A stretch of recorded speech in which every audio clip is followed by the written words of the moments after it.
So yeah, as I was saying before, the event will be half in Italian and half in English, because our audiences are Italian and English. So I will start in Italian, but of course, along the event, feel free to speak the language you prefer. Quindi buonasera a tutti e grazie per essere qua. Qua intendo nello spazio ovviamente dell'etere, dell'internet, per questa giornata di memoria, di ricordo. E grazie in particolare alle associazioni che hanno deciso di fare questo evento con noi, e a tutti gli ospiti che avremo durante la serata. Non sto a elencarli, se no rubo troppo tempo. Io sono Lorenzo Ammirati, sono il segretario del circolo PD di Londra di Cianzani da qualche mese, e insomma ho cominciato appunto a essere un momento particolare visto il coronavirus, ma nonostante questo devo dire che siamo riusciti a portare avanti le nostre attività sia politiche che come questa sera culturali. Tutte le nostre attività, compresa l'evento di questa sera, rimangono su Facebook, sulla nostra pagina Facebook, quindi chiunque poi volesse vedere l'incontro di questa sera, magari domani, nei prossimi giorni, può andare sulla nostra pagina Facebook e vederlo. Venendo poi all'incontro di stasera, ci sono tantissime persone che possono parlare dell'Arandora Star con molta più cognizione di causa del sottoscritto, a partire da Alfio, che ci guiderà un po' in questa serata. Quindi, più che soffermarmi su qualche considerazione sulla storia stessa dell'Arandora, la mia piccolissima considerazione è più sull'importanza della memoria, sull'importanza di tramandare di generazione in generazione la memoria. E questo, secondo me, è particolarmente vero per una comunità all'estero, una comunità che non è delimitata da confini netti, una comunità molto mobile, in cui le persone arrivano e poi magari se ne vanno. È una comunità che ha anche molte persone giovani, come sottoscritto, che prima di venire nel Regno Unito non sapeva nulla di questa storia, e non ho, diciamo, nessun imbarazzo a ammetterlo. E la memoria, appunto, che viene tramandata anche attraverso i simboli, non solamente attraverso le commemorazioni, tanto che il motivo per cui per la prima volta vine a conoscenza della storia dell'Arandora Star fu quando mi avvicinai al circolo PD di Londra e chiesi perché si chiamasse De Cianzani, chi fosse De Cianzani. E da lì ho scoperto tutta quanta la storia.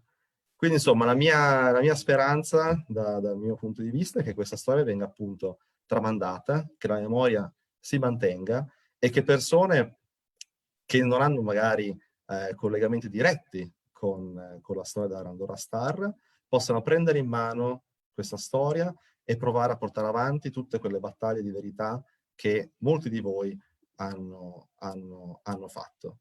E ultima nota in chiusura, penso che fare quest'anno una celebrazione online, se da una parte chiaramente ci toglie la possibilità di condividere tutti quanti lo stesso spazio fisico, di vederci tutti quanti assieme, quindi toglie anche un po' di calore, ecco, alla celebrazione, dall'altra parte ci dà l'opportunità di raggiungere tante persone fuori dal Regno Unito che, di nuovo, come ero io quando sono arrivato a Londra, non sanno nulla di questa storia. Quindi la mia speranza stasera è che, oltre a tutto quello che verrà detto, eccetera, eccetera, ci sia qualcuno fuori da Londra, fuori dal Regno Unito, che per la prima volta sentirà parlare di questa storia e capirà la sua importanza. Prima di iniziare, penso che Alfio voleva farci vedere un piccolo spezzone tratto dal suo documentario, dangerous character. Am I right, Alfio? Okay, so Nicolò, our technician, can you please share the screen with us? Yeah, yes, wait a moment. I think, okay, that's right. I suppose we're gonna start.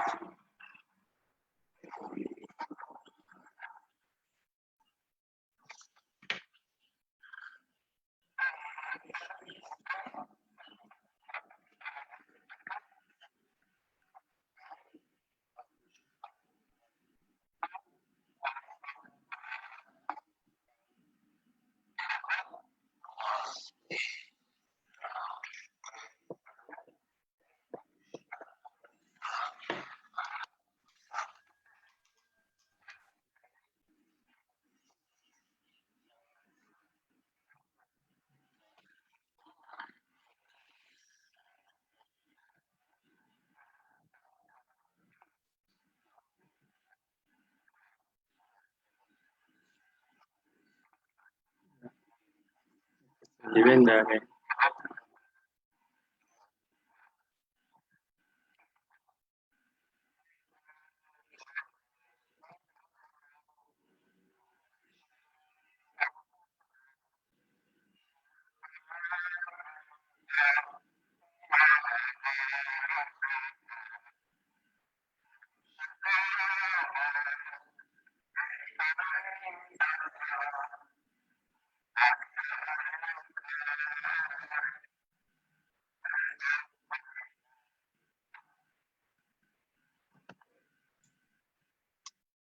Okay, sure. Yeah, I think there are some problems with the audio. Oh no. So True. I wasn't able to hear Oh. hear anything. I don't know if it was the same for you. If you can try to like fix them. In the meantime, I would like to ask Dominic Pini from the Arandora Star Trust to take the floor. Dominic. Thank you very much. Can you hear me? Very well. Yes, excellent. I want to thank you very much for the invitation that you have given the Trust to take part in your meeting. I would just like to say that for us at the Arandora Star London Memorial Trust, it's a moment of reflection. It's a moment of reflecting on the consequences of the events that happened on the 2nd of July 1940 and the effect that that has had on the families that are living in the United Kingdom and the loss of their loved ones. The Arandora Star London Memorial Trust is dedicated to promoting the historic memory of the events of the 2nd of July and of the Italians that lost their life on that ship. We were fortunate to have had the ability to collect sufficient funds to construct a commemorative plaque in memory of the 241 London Italians that lost their life on the ship, and that is at the Italian church in Clerkenwell. We also have promoted the memory through organizing conferences at the Istituto di Cultura, at the consulate at the local authority in Camden. And we've also organized theatrical events, both in the Italian Cultural Institute and in theatres. And we've published our own book called The Arandora Star Tragedy, which has a historical background on the lives of the Italians in London who lost their life and those that survived. We continue this work because we feel that it is a commitment to the Italian community that we should never forget these events of the 2nd of July. Each year we organize a mass to celebrate, to commemorate the Arandora Star, at which we invite the local member of parliament, and representatives from the British, Italian, and Canadian embassies. So we will continue that work. But I want to share with you tonight, if I may, just a few potential initiatives which we are exploring at this very moment. The first initiative that we would like to share with you is that we would like to organize a national conference on the Andorra Star, which unites all the local Andorra Star groups and people of the United Kingdom, so that we can have a day together in order to share the stories of the families and of the people involved. The idea would be that the national conference would collect all the historic memories in order for us to be able to publish a book on the Andorra Star and the people on the ship, so that we would have a definitive recount of the memories. The second possibly more sensitive initiative that we are seeking to promote, we have a large archive of documents on the Andorra Star, including the Snell report, which was published in 1940 on what occurred. And regretfully, even though we have gone through these reports very carefully, there is still a lack of clarity on how this event actually came to pass. How is it that these 712 Italians, which ranged from the age of 17 to 65, many of which were completely unconnected with any political party or any political involvement, how come they were selected to be deported on this ship? And how come this ship, which contained 1,500 prisoners of war, had no formal markings to indicate that it was not a military ship? And we would like to move this discussion to a more formal level by involving both the Italian authorities and the British authorities, so that they could give us a clear indication of what occurred on the 2nd of July. We believe that the Andorra Star London Memorial Trust has still important work to do, and we would invite you all to participate in this effort to promote the memory and to discover the reasons behind this tragic event. Thank you very, very much for inviting me. Thank you, Dominic. Thank you for what you've done and what you're doing. And of course, if we can be of any help with the initiative you just mentioned, keep in touch and we will help you, because it's really, really, really important. So thank you again, Dominic. Now, before starting with Alfio, I would like to chiedere a Luciano Vecchi, il responsabile, scusami Luciano, del PD Mondo, che si è collegato con noi, di prendere appunto la parola. Sì, grazie, un saluto a tutti e un ringraziamento ovviamente particolare al circolo del PD di Londra intitolato Deci Anziani e a tutte le associazioni che hanno voluto promuovere e condividere questa importante iniziativa.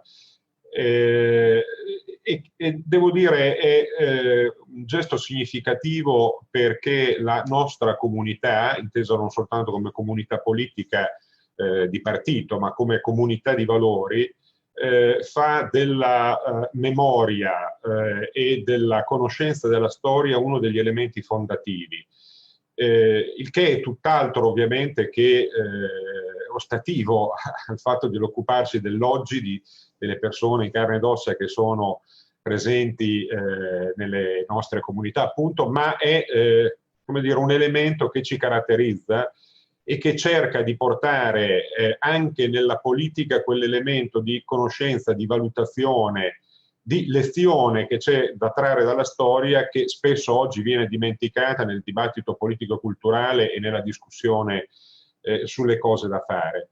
È una circostanza, evidentemente, quella della Arandora Star, tragica. Credo che le proposte che sono appena state fatte rispetto a ulteriori iniziative di approfondimento siano le benvenute e avranno il nostro sostegno come Partito Democratico.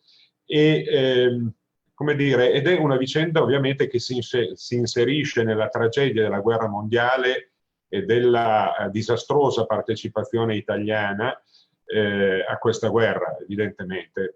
Oggi il tema è quasi dimenticato, quasi offuscato, ma credo sia giusto riportarlo. Permettetemi soltanto un riferimento personale, perché qualche giorno fa abbiamo commemorato i 100 anni dalla nascita di mio padre, che ovviamente è morto già da parecchi anni, che ha fatto parte appunto di quella generazione che è stata buttata, per quanto riguarda l'Italia, nei campi di battaglia in Africa, nei Balcani, in Russia, spesso in maniera, come dire, assolutamente inconsapevole, sempre in maniera disastrosa, e che però ha maturato attraverso questa esperienza una coscienza politica e una volontà di costruzione del futuro di cui ancora noi oggi godiamo e beneficiamo, non soltanto nel nostro paese ma in tutta Europa. E quindi è la dimostrazione che conoscere e ricordare la storia non è soltanto un esercizio interessante dal punto di vista culturale, ma è anche, per quanto ci riguarda, uno dei fondamenti del nostro agire politico. Grazie e buon lavoro.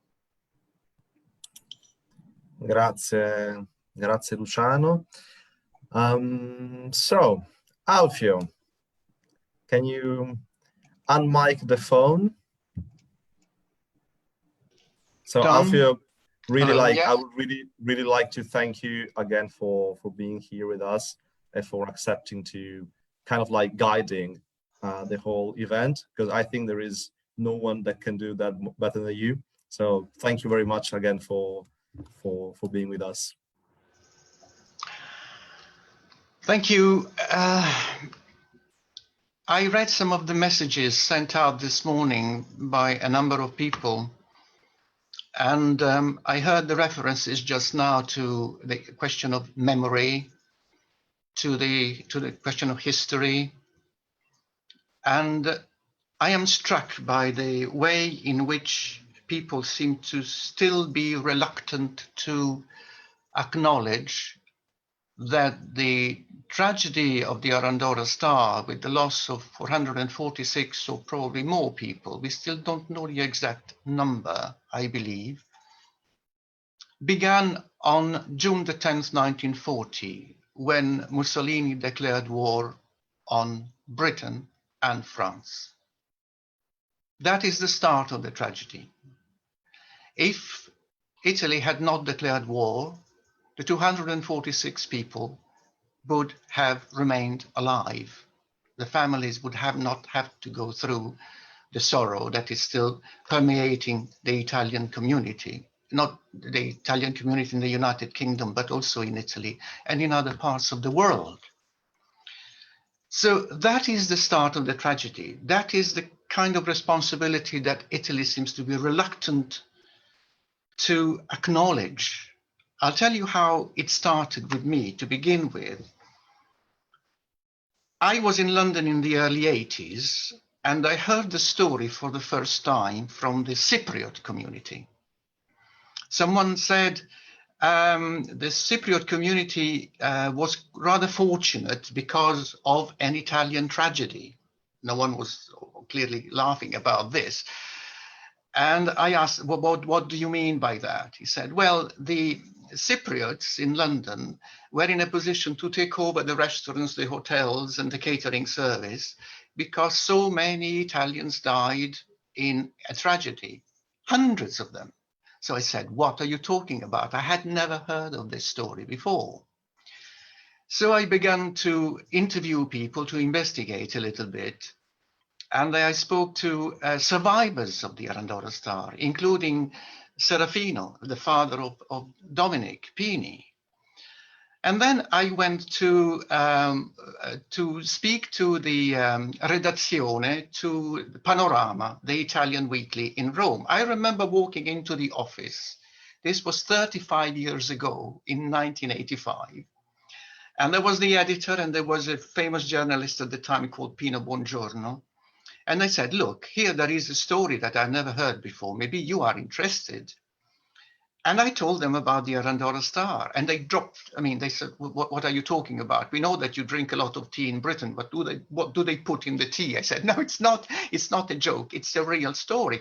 Just to let you know how this event was hidden for many, many years. Articles had come out because Peter and Lenny Gilman had published a fundamental book, Collar the Lot, right?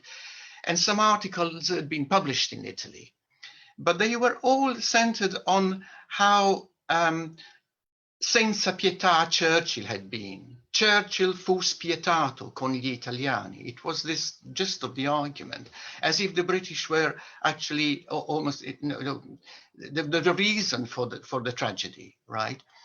So it was an episode that remained hidden, almost part of the Armadio della Vergogna. If you go on Google, you will realize that whenever it was 60, over 900 documents were actually hidden in an office in Rome, and they were discovered only in 1994.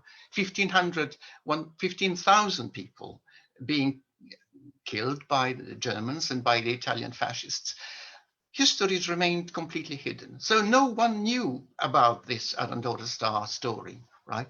The article did come out. It's one of my cherished articles, actually. I flash it on the screen. It's 35 years ago in Panorama. And it did make a difference. People began to look into this story and drawing the conclusion that it was the prime cause was the declaration of war in 1940.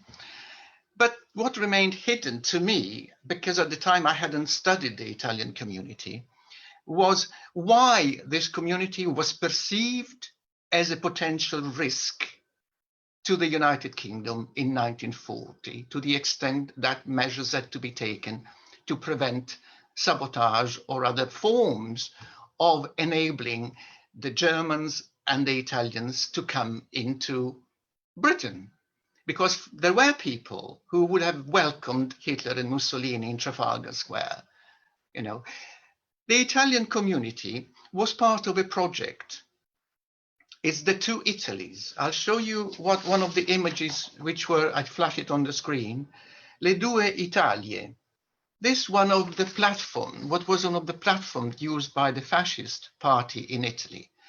And the reasoning was this: we have 30 million Italians within Italy, Italy, but there are 10 million Italians abroad. And they can be used as a platform to make fascism well known abroad, universal, because some people say Mussolini always said that fascism is not for export. Then he himself denied it in the early 30s. He recognized that fascism was universal. Lo spirito del fascismo è universale, right? Spirit is ideology, clearly, right? So it was useful for the Italian fascist party to use La Seconda Italia, the second Italy, as a platform to launch fascism internationally. As far as the Italian community is concerned, it became a prime example of annexation, manipulation of a vulnerable community. And it was deceived in the end. It was ingannata in the end. And the tragedy happened because during the 20-year period, an ideology came about which made Italians arditi fascisti, some of them. When I talk about the Italian community, I'm talking about 20,000 people, right? 9,000 men and 8,000 women and the children. So we are talking about a small community. How did this experiment in indoctrination of a whole Italian community was achieved? Well, I'll go through some of the dates. They are important to put this into context. The first seed of fascism abroad was actually planted in London in 1918, soon after March 1919, when the Fascist di Combattimento came about. A couple of hundreds of ex-military who had, they were residing in the United Kingdom, but they had gone to Italy to fight. They came back to London and they formed a society, an association called URMI, Unione Reduci Militari Italiani, Sezione di Londra. This was they planted the seed of fascism. Within 6 months, there was a title in the newspaper which said L'ora del fascismo, right? Then in June 1921, we have the launch of the Fascio di Combattimento di Londra. Prominent in this process was Camillo Pellizzi, who had a direct line to Mussolini because he was coming and going between Milan, where the Popolo d'Italia, edited by Mussolini, was in Via Lovanio. And he wrote in Il Popolo d'Italia in 1922, we have a plan in London about the Italian community. And we will tell you a bit more when it actually develops. The plan was the annexation of the Italian community. They started with the Dante Alighieri, the Ospedale Italiano. Soon the Mazzini Garibaldi Society was taken over. The Club Cooperativo was taken over.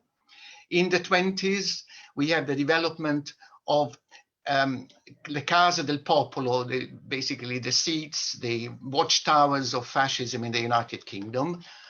Cardiff, Southampton, Portsmouth, London, Birmingham, Liverpool, Greenock, Dundee, Edinburgh, Belfast. If I had a map behind me, you would see, and if we had dots going on, you would see that fascism was spread out throughout the Italian community. Wherever there was an Italian community, there was a watchtower of the fascist party. Mind you, it wasn't just this. We had, of course, the embassy, which was a fascist embassy to the extent that it was under the dictatorship after 1926. We had the consulate, but we had the Italian Fascist Party active throughout. In the 30s, we have a spectacular explosion of indoctrination and manipulation of the Italian community. We had Il Campo Duce, the Duke's Camp, Benito Mussolini in Kent, in Maidstone, where you had the avanguardisti training. You have the parades at the Edgeworth Stadium in North London. You have the Liceo Italiano in Kensington with students drilling. One of the people I interviewed in my documentary says, oh, we didn't have real guns, we had only replica guns. Yes, of course, it was a Liceo, but they were parading and they were imbued. These were liceali, 17, 18, 19 years old, imbued with the fascist doctrine, right? So when war broke out, clearly this had to be taken into consideration. I have documents. I'll flash one on the screen because this is important for those who want to go further into it. I don't know if you can see the number there. Maybe you can click on it later on if this is being recorded. But the British Secret Service they were not asleep. They were actually watching from 1936 onwards. And their dilemma was, okay, this is going on in the Italian community. If we stop these activities, the threat, the danger, the possible danger is that these associations, including the Germans, the Auslanders in the United Kingdom, would go underground, in which case we would not be able to monitor their activities, right? But they kept track. From the moment Benito Mussolini finances the British Union of Fascists, Oswald Mosley's movement, they keep track on what is going on. And they had accumulated names of people because throughout this period, we have Italia Nostra publishing everything, This was far from underground. This was very public, very public. So the names were published in newspapers. Everyone knew who was who at the time. Enormous confidence, right? So they had gathered the documents vary between the number of fascists were put between 670 and 1500. And when Mussolini declared war, clearly, as we know, there was a clampdown on the Italian community. And this was the tragedy, that during this clampdown, which started immediately after June the 10th, within hours, Italians were being arrested. Within weeks, 4,500 Italians were put in internment camps. This is when the second part of the tragedy, really tragedy within a tragedy, began. Because although the Home Office had asked the Labour Party, William Gillis, the international secretary of the Labour Party, to draw a list of the Italian anti-fascists who should not be arrested, they should be protected in case of conflict. Everything went, there was a huge confusion, and anti-fascists, a number of anti-fascists were also arrested. And this is the drama that touches on De Cianzani. De Cianzani, so when you enter into these narratives with thousands hundreds of Italians in the community, but thousands and thousands of Italians and other people dying, with accumulating into the 50 million people who were the results of Nazi fascism, of the events which led to 1940, then we sometimes need a character, we need someone to enable us to enter into this extraordinary catastrophe that took place. In my case, it was De Cianzani. And in a moment, we'll ask John actually to come in, a member of the family. De Cianzani came from Forlì. He arrived in the United Kingdom in 1911. He was a tailor. He became a very famous tailor near Oxford Street in London, and became an anti-fascist from the very beginning. There was a group of Italians in Soho, at Clerkenwell, who were members of an anti-fascist group, and he was one of the first members of this group, and they had their own newspaper, Il Commento. And then they became involved into helping the fuoriusciti, the Italians who had to escape from Italy to come to London. They needed documents to be able to travel and so on and so forth. He became, in the early 30s, the segretario onorario della Lega Italiana per i diritti dell'uomo, an anti-fascist organization, clearly in touch with the Rosselli brothers, Salvemini. It was one of the main anti-fascist groups active in London at the time. William Gillis of the Labour Party was helping them to distribute literature, anti-fascist literature, always in an attempt to alert the population, to alert the public that this was happening, and there were indications that it would develop into a catastrophe. When the historian Eric Hobsbawm said that in 1932, they were already almost certain that something catastrophic was going to happen, these people were at the center. These people were the canaries in the mine trying to alert people. De Cianzani was one of them, right?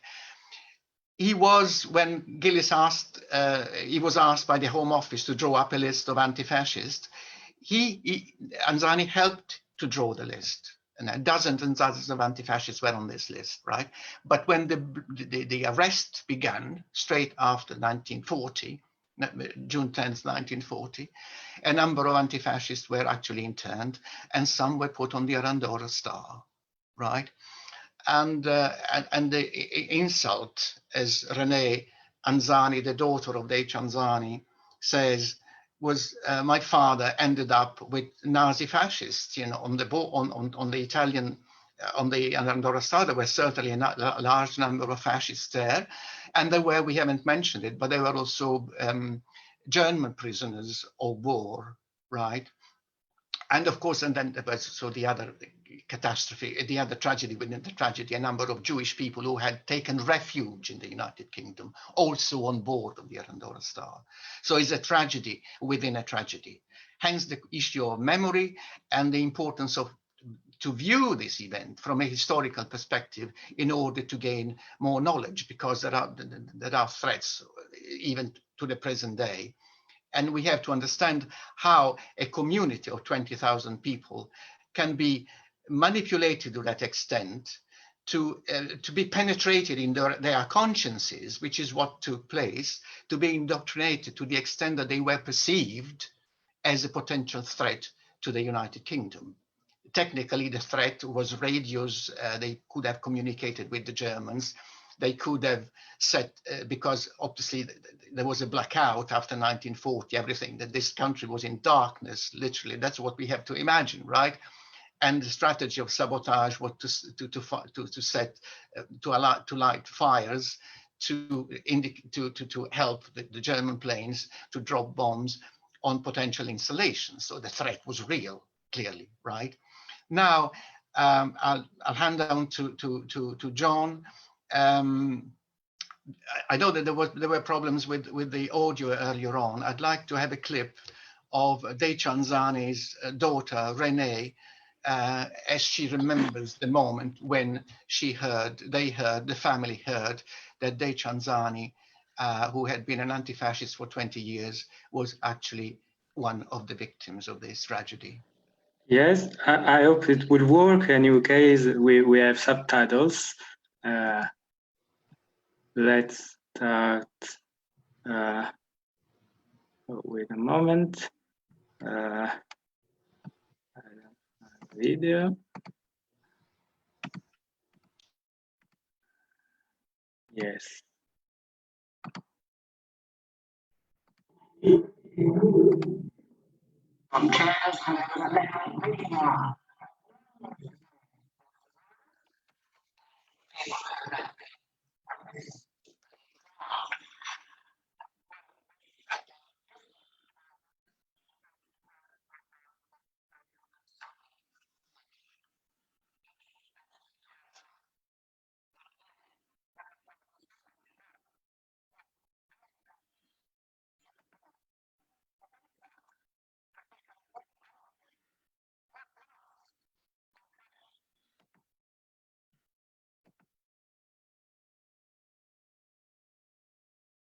We still have some problems with the audio, but Okay. we still have some problems with the audio. But I think you've got the gist of when they were sitting and they just were listening to the names, the list of names being read out, and suddenly we heard the name. And now I'd like John to come in. I think, John, you and your mother have managed to write something to remember your family member who died on the Arandora Star. Thank you, Alfio, and thank you everybody for having me. It's an absolute honour and privilege to be here with you and commemorating this really somber day for our family and many others. Thank you, Alfio, for the tireless work that you've done with researching all of this, around these events and around my great grandfather in particular. It's I've got so much information from you, and I've got to know him so much better as a result of the work that you've done. And it's I can't place a value on the stuff that you've done for me and my family, Alfio. So I really appreciate that, and for the honours that have been bestowed on Deccio as well. You know, it's really humbling to know that the impact that he's had and the lasting effect that he's still in our thoughts as a family and as a wider community. My mother, Carol, has written a statement, and she'd like me to read it to you all, just as a little bit of what her memories that she's had passed down to her from Renee, my grandmother. So I'll start reading that if that's okay with you guys. So Deccio Anzani was my grandfather. Sadly, I never met him, but have quite a vivid picture of him from my mother, who was very close to her father. I don't think my mother ever really got over the loss of her father in the manner of his death. There were always tears in her eyes whenever she spoke of her father. My mother died in 2006, so I've not been able to verify any of the following facts. Some of my mother's memories are a little hazy, but I recollect that my mother was born in Harrow and that her and her mother and father, Victorine and Deccio, came to live in Caroline Place near the Foundling Hospital in London. My mother recalls that whilst they were living there, several men would come to her home in Caroline Place in small groups of 3 or 4. And after that, a few days, they were gone. Deccio never really explained this in full to my mother, Renee, but suffice to say that these were Italians fleeing from Mussolini, and presumably Deccio had provided them with a safe house until they were able to continue onward to America. Details of this are not clear because Deccio did not want his daughter, my mother, to know too much, so as not to endanger her or put her in any risk. My mother described Deccio as a hard-working, quiet, kind and gentle man. He was a tailor in London for 32 years, working at some point in time for Liberty's, the London department store. He worked long hours, catching the first tube train in the morning to work and returning quite late. I believe he was interested in art and writing, and my mother told me that he did in fact attend the funeral of Émile Zola in Paris. Deccio was involved with the Italian League for the Rights of Man, and I believe he was Honourable Secretary in London for this organisation, in which he played an active part. He was also a member of the Labour Party of the day and was active in the anti-fascist Little Italy of London. In those days, and up to around the 50s and 60s, there was a large contingent of Italians in Soho and surrounds, and my mother and grandmother were regular visitors to this area to visit the shop of King Bomba and Patisserie Valerie for their treats. One day, my mother told me that Deccio had come to her in the early hours of the morning with a little suitcase in his hand to say that he was going to the police station with the officers that were there. My mother and grandmother had no idea what was happening. However, when he hadn't returned by the evening, my grandmother went to the local police station to find what had happened to Deccio, only to be told that he had been taken to Linfield Racecourse and had been interned. Famously, Churchill had said, "Collar the lot." And when Italy entered the war, this meant that Italians were rounded up and interned, including my grandfather. Whilst at Lingfield, Deccio had written home to request a toothbrush and a change of clothes, as he had been arrested and taken away without being able to obtain these things before he left. My mother and grandmother put together a parcel, and this was sent to him. Sometime later, the parcel was returned, unopened. It had never reached him. My grandmother contacted Herbert Morrison, the then Home Secretary, who assured her that her husband would be walking up the road any time soon. This, of course, never happened. My grandmother also contacted Sylvia Pankhurst to enlist her help in getting Deccio released, and it had been confirmed that he should never have been interned in the first place. He was not on the list of those to be interned, all to no avail. Deccio was taken from Lingfield to Liverpool to be transported to Canada on the Arandora Star. There were German and Italian people on board. On the 2nd of July 1940, the Arandora Star was sunk by a German U-boat with a huge loss of life, including my grandfather. The ship was unescorted and therefore vulnerable to attack. Many questions still need to be answered about this tragedy. At the time, Ireland was neutral and therefore allowed German U-boats to refuel there. Deccio Anzani was reported as missing, presumed drowned, along with many other Italians and Germans on that day. So tragic for all those who lost their lives that day. The street in Forley, where my grandfather was born, has been named after him, and my son and wife visited the street and had their photo taken next to the street sign. These are the memories I have of Deccio Anzani, thanks to my mother's recollections of him. As he was adopted by a doctor and his family when he was young, it has been difficult to trace any of his early days in Italy, and then as a young man in Paris. I like to think that he may have known some of the Impressionist artists of those days, and he certainly had an interest in arts and antiques. Perhaps one day we'll be able to find out a little more about his early background. So that's what my mother has written, and I'd just like to add that I've obviously, with Alfio's help and support, I've gathered a number of documents together and learned a lot more about Deccio.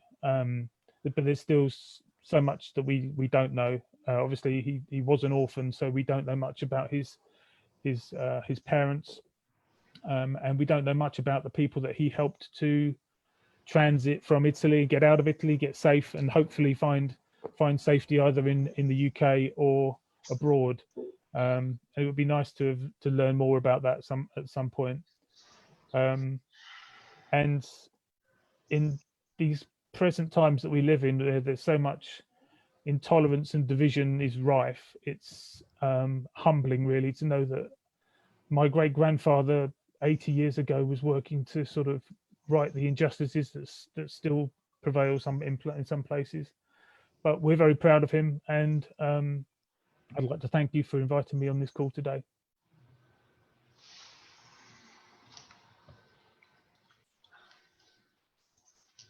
Thank you, John. Thanks, and thank you, Mother, for the message that you have given.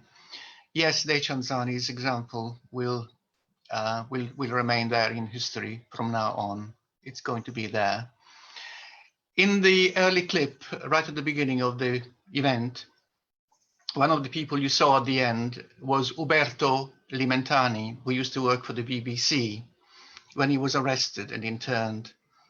He was one of the Jewish people who left Italy after the racial laws in 1938, came to the United Kingdom as a refugee, and he was arrested and interned, and he was on the Arandora Star. He was one of the survivors. I interviewed him in 1985, and he was still reminiscing about the scene he actually watched.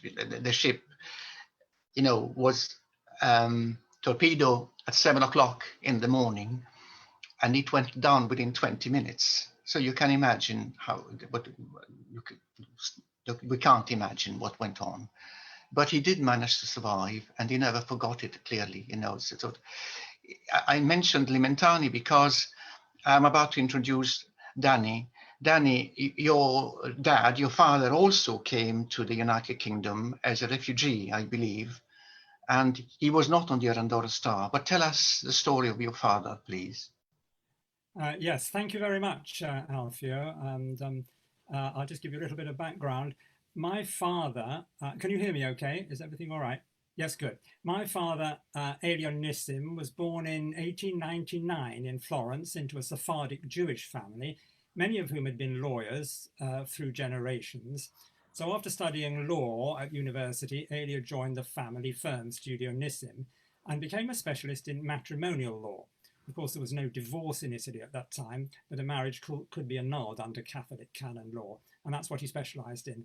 In fact, when his own marriage broke down in the 1930s, he did his own annulment. Quite often, cases in matrimonial law involved couples of different nationalities, and his work led him to visit London several times in the 1920s and the 30s. And by the late 1930s, he was at the top of his profession and leading the family law firm in Florence. But many of his friends were warning him that Italy under Mussolini was not a safe place for Jews. And when in 1938 the racial laws came in, Jews were forbidden to practice as lawyers. And from one day to the next, his name was struck off the legal register. It soon became clear that he'd have to leave his beloved Florence, where he'd been born and brought up, and where he'd made a name for himself as a lawyer. His younger brother Renzo went to New York, where he had friends, but for Elio, London was the obvious place. And because of his contacts in the legal profession here, he hoped he might be able to continue his legal practice. Also strong family connections, as his mother had been educated in England, and all through his childhood, she held up Britain to him as a shining example of freedom and democracy. But leaving Italy was not an easy decision for him, as he had to leave his two young daughters behind in the care of his ex-wife. They're both still living in Italy, by the way, and his first wife died only a few years ago at the age of 101. So in 1938, he set off, with travelling by train with the Marchese Imperiale, a family friend who wanted to help him leave the country safely. The Marchese, an important man, told the guards on the train that he was travelling with his lawyer and he did not want to be disturbed. There was only one anxious moment at the Italian frontier when two fascist soldiers took their time examining my father's passport. But in the end, they handed it back to him and he was free to go. In London, he couldn't practice as an English barrister, but he was authorised to work and appear in court as a special consultant on Italian matrimonial law. He shared an office with some English colleagues in Brook Street, just opposite Claridge's Hotel, and luckily a couple of cases came his way involving Italian law. But the situation in Europe, of course, was getting worse, and Britain was soon at war with Germany. Elio had become a member of the Savile Club in Mayfair, and it was there in the club library that he heard the news of Italy's declaration of war on Britain. He tells how other members of the club came up to him, shook his hand, and said, "Don't worry, old boy, we know your feelings." 3 days later, 2 men from Scotland Yard came to call on him to tell him that he was to be interned on the Isle of Man.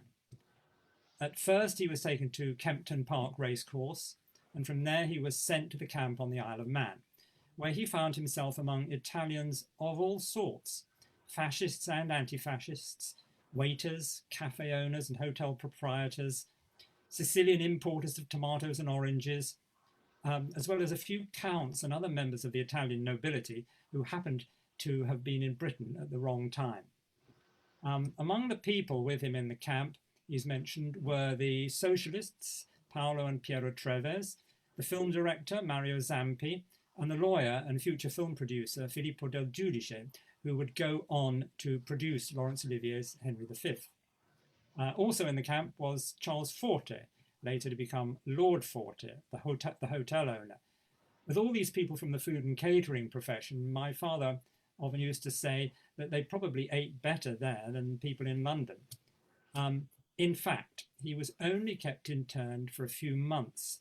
The camp commander was a Captain Geoffrey Dennis, who Elio described as an extraordinary eccentric man, an intellectual and writer who spoke Italian and knew Italy well.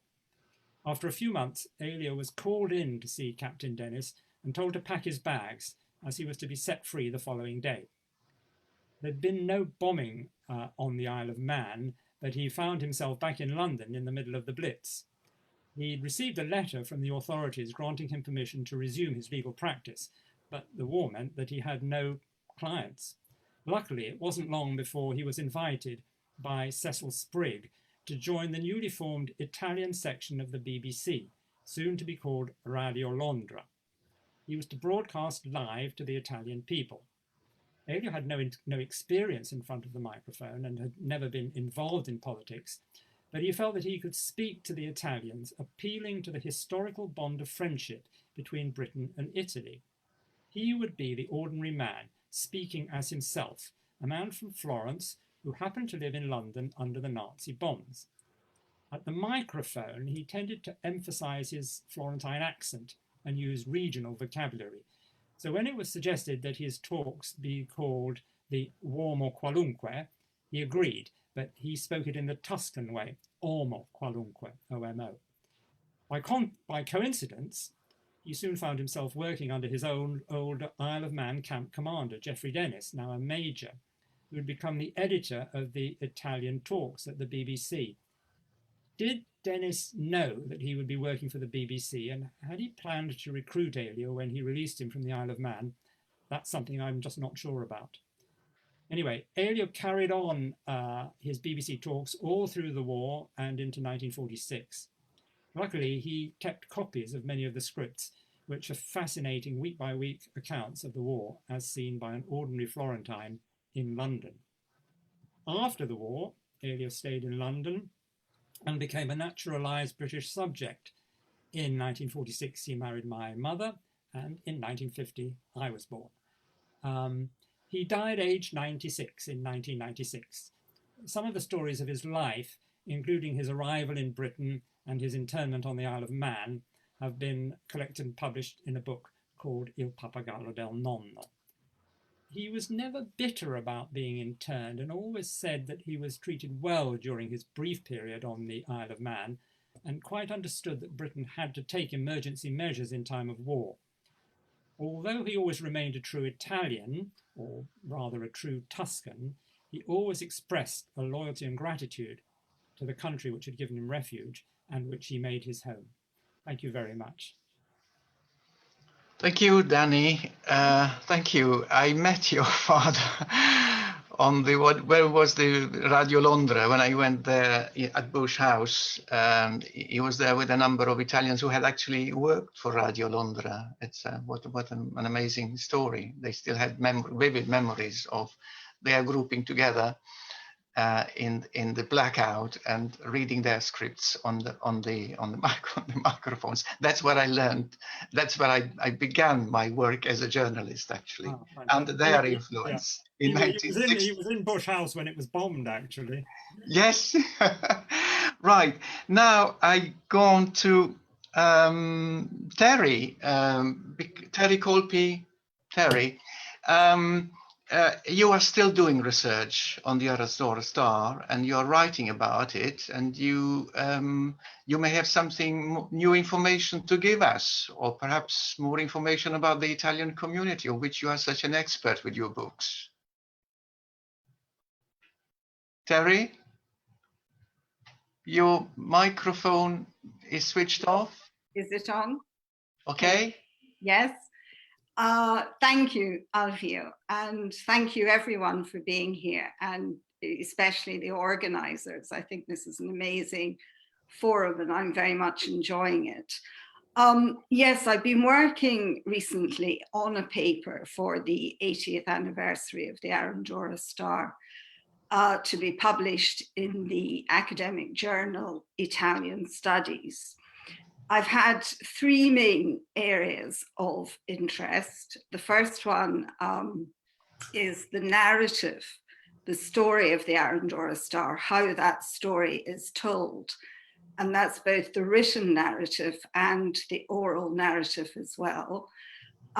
Secondly, I'm interested in commemoration and memorialization of the Arandora. And thirdly, the concept of the mnemonic community. Lorenzo this evening has already mentioned memory and how important that is, maintaining that memory, curating it, and developing it. And so in many ways, I think tonight we are all part of that mnemonic community. We are remembering, and not all of us are necessarily directly connected with the Arandora.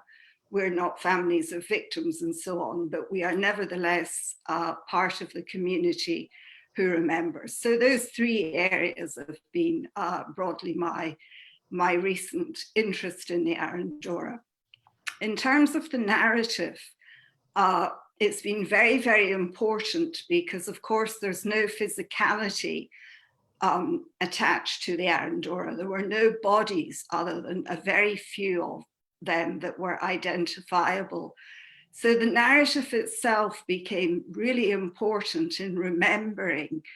And what happened within the Italian community was that almost a language developed around that remembering. Specific words and specific phrases became the way people told the story. So the narrative became incredibly cohesive and strong. And within the Italian community, in terms of its history, it's even been described as dominant to the point that it actually drowns out the voices of other people's wartime experiences. So some of those words have already been mentioned tonight, which is of interest to me. The context that the whole story is set in uses those words: enemy, aliens, enemy within, collar the lot. Then the censorship which applied to the narrative was both external and internal.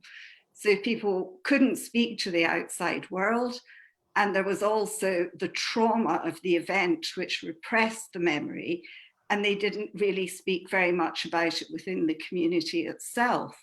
So in telling the story years later, words like never spoke of it only once, are repeated time and time again. Phrases like taken away, never seen again, body never found, never told anything, missing, presumed drowned, and never knew my grandfather. those are the words and phrases that crop up, whether in the spoken narrative or the written narrative. And as I said, with repetition and cohesion, almost to the point of being self-referential, they made the narrative incredibly strong, and that's very important. But overlaid with that and running alongside at the same time, we also have this theme of silence which surrounds the Arandora star. And I think that has been mentioned already this evening. And clearly that came, as I said, from the trauma of the event, the repression of the emotion, but it also came from those external factors. People simply couldn't talk about it within the context of them being enemy aliens and the anti-Italian feeling that was quite prevalent during the war. There was also a lot of ignorance surrounding the Arandora star at the time, and up to probably the 1980s. People simply didn't know the detail. They weren't sure whether the ship had been going to Canada or Australia. They didn't know where it had been sunk, and they had absolutely no idea of the extent of the tragedy. Nobody knew how many people it had affected. They didn't know, for example, that there were what I call pockets of effect. In other words, some communities were hit much more significantly than others. And that's also something that interests me, trying to unravel why that was. And it wasn't just chain migration, there were other factors at play. So the silence, I think, began to break, in my opinion, and I'd be interested to hear what others think about this, round about the time of the 50th anniversary in 1990. Anniversary is a very important time for passing information and stories down the generations. People who haven't spoken before often take the moment of an important anniversary to speak. But it was also a time where attitudes were changing in Britain. The first national conference on internment, for example, happened in 1990. The Imperial War Museum, British establishment institution, invited several of the survivors to come and record their stories. So there was this sense that there might be a place within British history for the narrative of a group of victims, essentially, because up until then, clearly, the victors, the great British story of the Second World War and the victory and so on, had been so overarching, so dominant, that there was absolutely no room for another story. And the Italians themselves, two, maybe three generations had passed, were beginning to open up and to talk, first of all within the community, but then more so to the outside world about the story. But it wasn't until around 2004, 2005, that we have the beginnings of the development of commemoration and memorialization. And that's very interesting too, to see when that happened, why it happened, and where it happened. And I think we can probably date the first significant event to Liverpool in 2008, when Liverpool was a city of European culture and hosted at the Maritime Museum a very well conceived and well executed day of commemoration for the Arandora star, which involved absolutely everyone you could possibly think of in terms of victims groups, Italian authorities, people from all the regions in Italy were represented, and of course, people from the Austrian and German communities as well. And so from that day, we had 2009, I think the first one was Middlesbrough, 2010 Cardiff, 2011 Glasgow, 2012 London, and 2015 Birmingham. So we had this domino effect, if you like, from Liverpool, where the commemoration of the Arandora Star began to take place. But I was absolutely fascinated that Domenico Pini said earlier that he's planning a conference, that he would like to see the commemoration of the Arandora Star move more into the mainstream. And I certainly, I for one, would support and applaud that, because in the context of London, I think the Arandora Star has been somewhat overlooked and forgotten. Scotland has its national monument really now in Glasgow for the Arandora Star, which covers the whole of Scotland. Wales has its memorial in Cardiff for the Welsh Italians, but England is still overlooked. And the Domenico mentioned the plaque that they put up in 2012 to the 241 victims of London. Nevertheless, that is inside St. Peter's Italian Church. So it's very much marginalized or bound within the Italian community. And I think it's really important that the Arandora Star Committee in London are thinking to take steps to try and be recognized at possibly a more national level on that. But the biggest development of all, as I see it, is in Italy. So much seems to be happening. I mean, in the national newspapers from the 10th of June, Libero and Corriere della Sera had articles on the Arandora Star.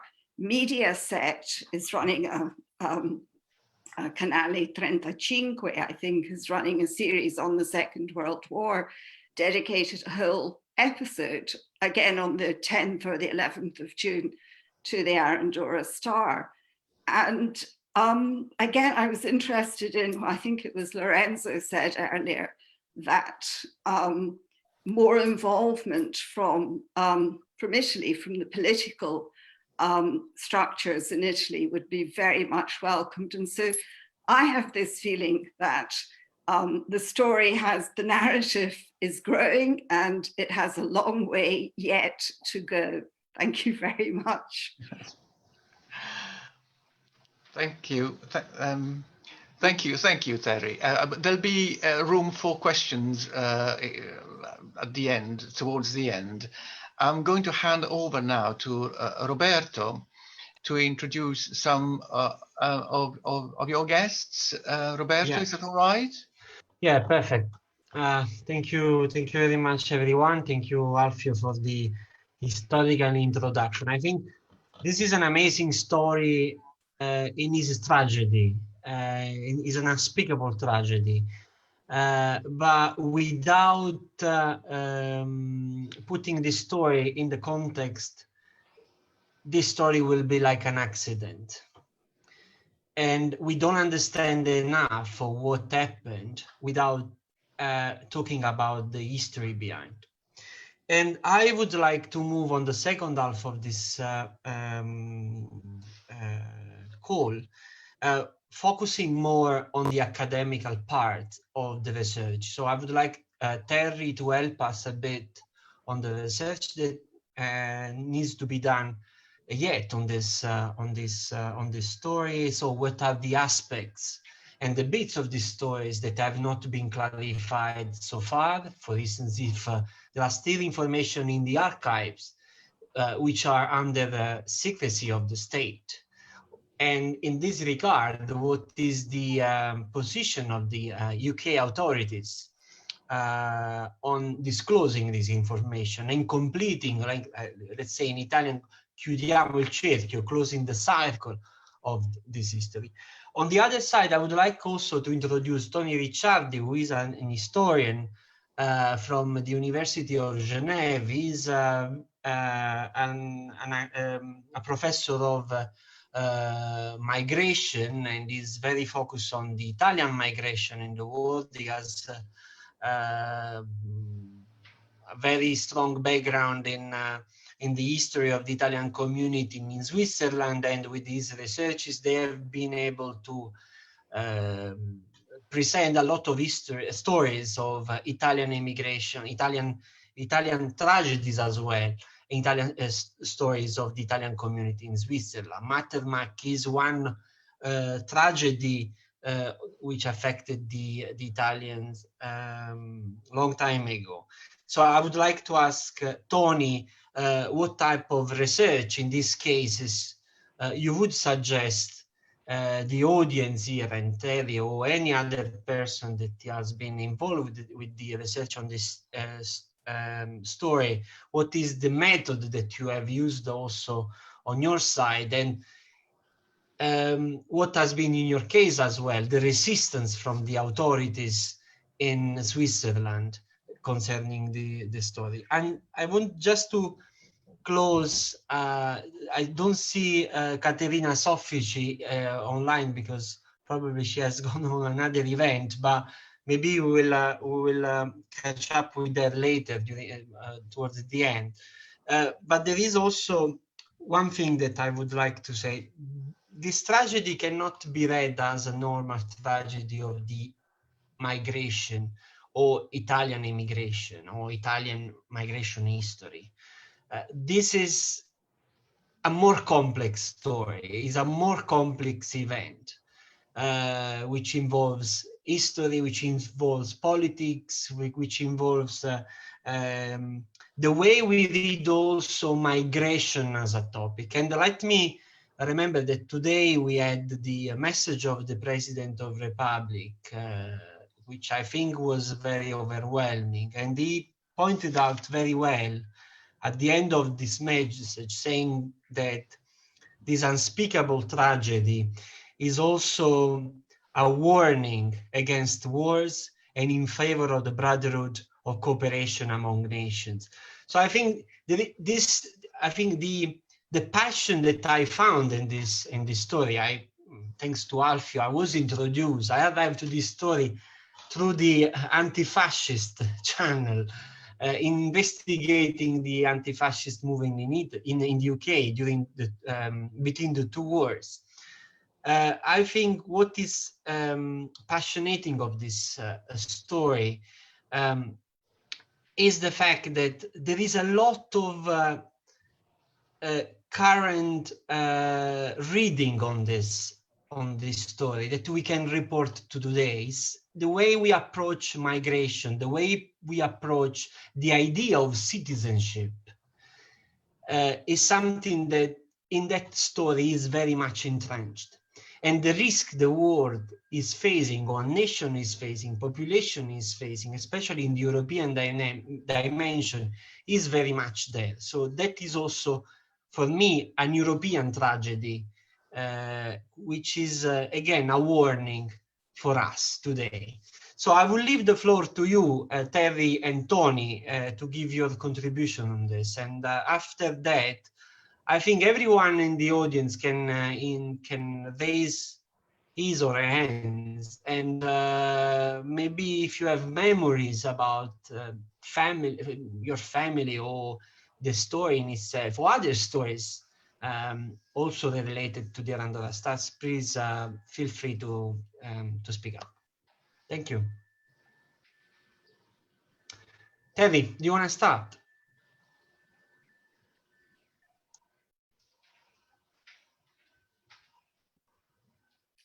Sorry, did you say me or Tony? The microphone. It's Terry.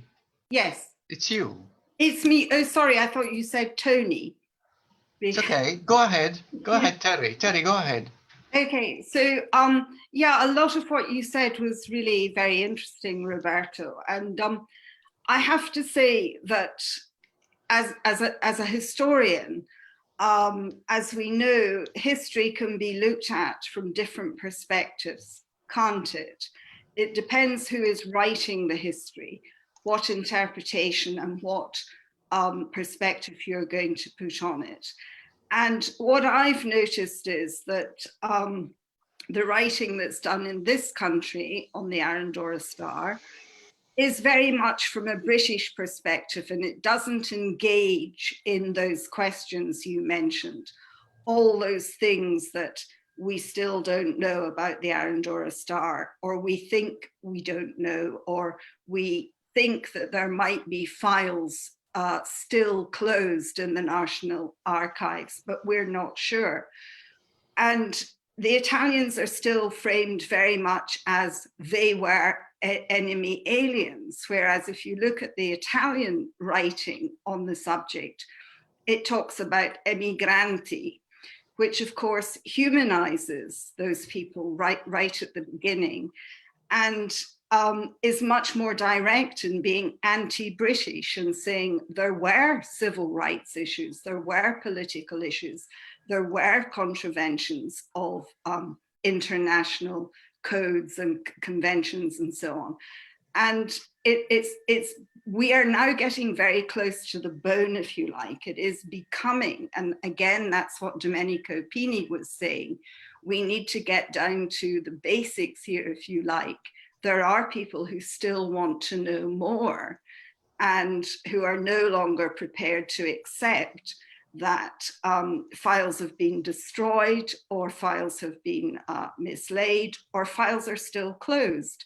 And in fact, one of the, if I may take this up with Alfio, one of the issues I have, and I very much take on board absolutely everything that Alfio told us earlier this evening about fascism, the growth of fascism in this country, and so on. But as yet, we don't have any proof that any of the Italian community in Britain were involved in any sabotage or subversion.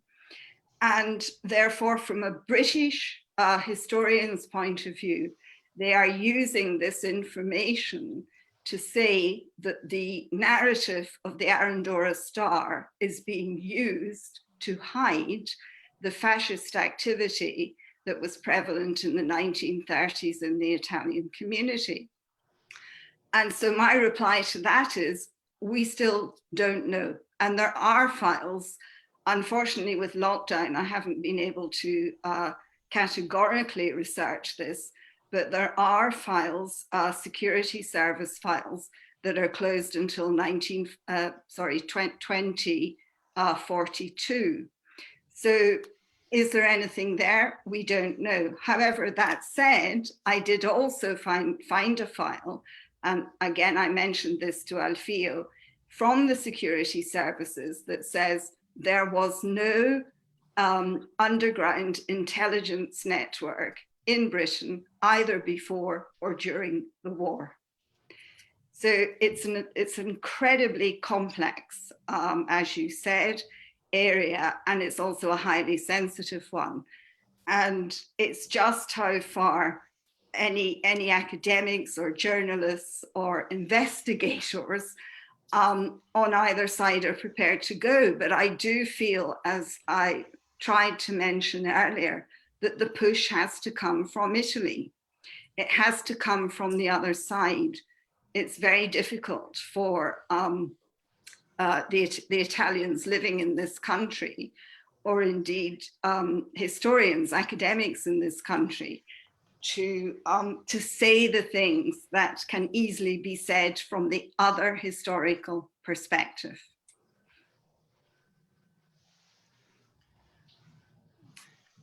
Sorry, that.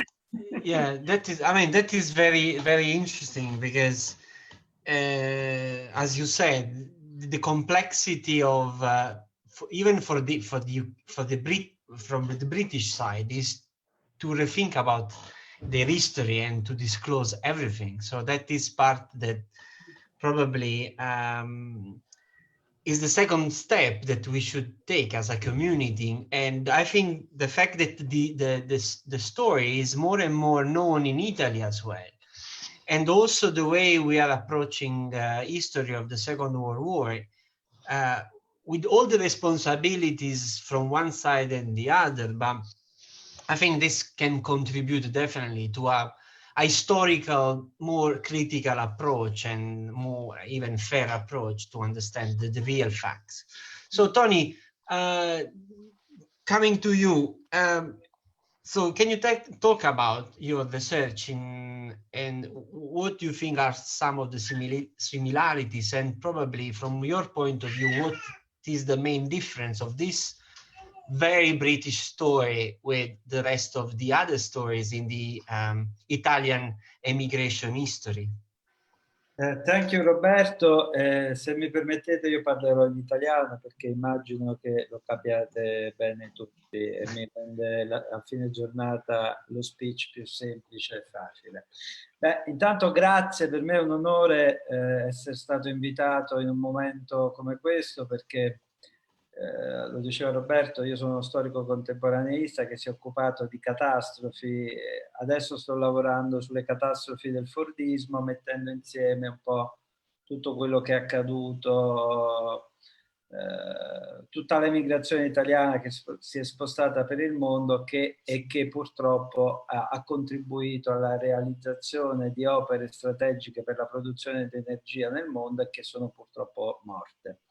Ma intanto vi dico che cos'è Matmark. Matmark accade il 30 agosto del 1965 in Svizzera, è la più grande catastrofe della storia svizzera e noi l'abbiamo presa per i capelli e messa nell'opinione pubblica nel 2015 e prima non mi ricordo se Terry o Alfio parlavano degli anniversari, ma credo Terry. Ecco, gli anniversari sono quel momento topic per gli storici perché sono quel momento in cui anche l'attenzione mediatica è più alta nel poter affrontare la questione.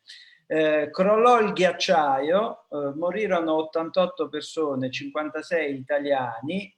Immaginate che l'Opera si stava costruendo la più grande diga idroelettrica d'Europa dell'epoca e la diga restò intatta. Il ghiacciaio travolse le baracche dove erano ospitate la mensa e gli operai italiani.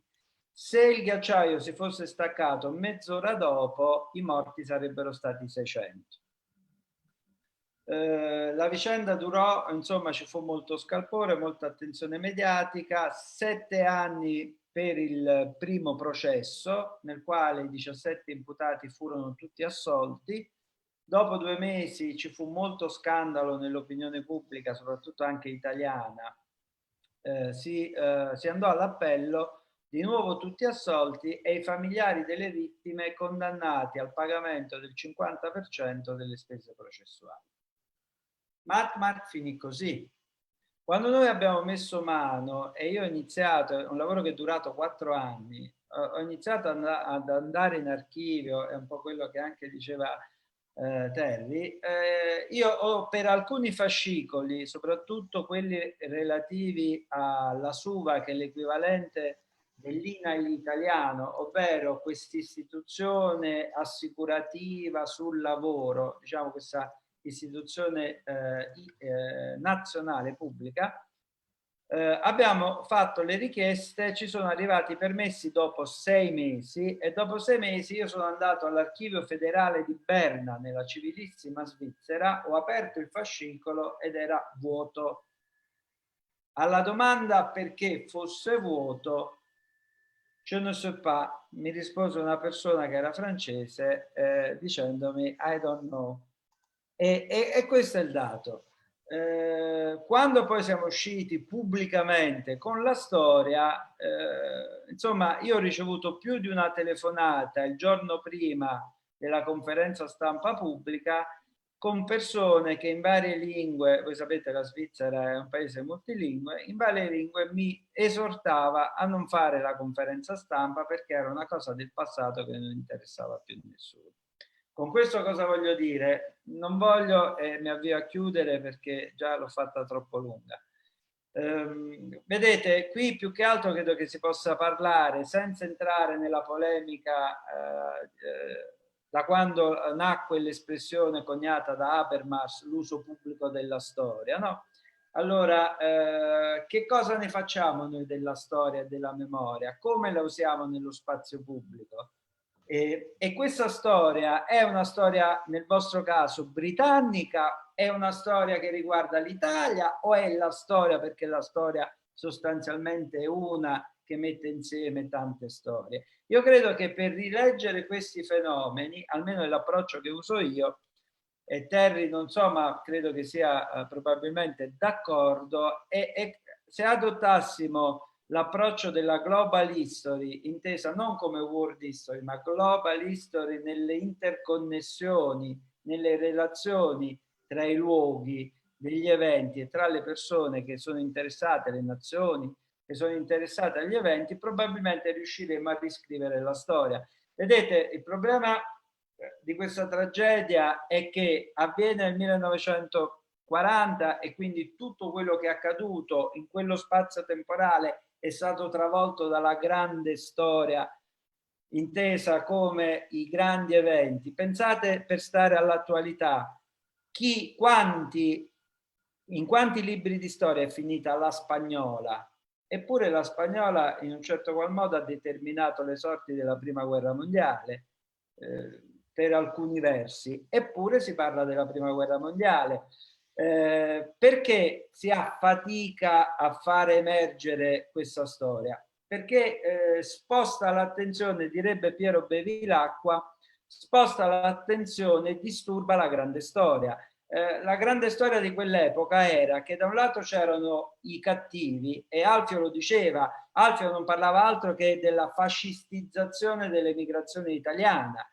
A un certo punto il regime, quando nel 27 Mussolini abolisce il commissariato all'emigrazione, fino al giorno prima chiedeva ai propri ambasciatori di mantenere gli accordi e le direttrici di emigrazione. Capisce che il blocco statunitense, la crisi che sta arrivando, chiude l'emigrazione, il commissariato all'emigrazione e si avvia il processo, ecco, l'Italia al di fuori dell'Italia, l'esempio che ci faceva vedere Alfio con la cartina, ed era proprio quello, il processo di fascistizzazione delle italiane e degli italiani nel mondo.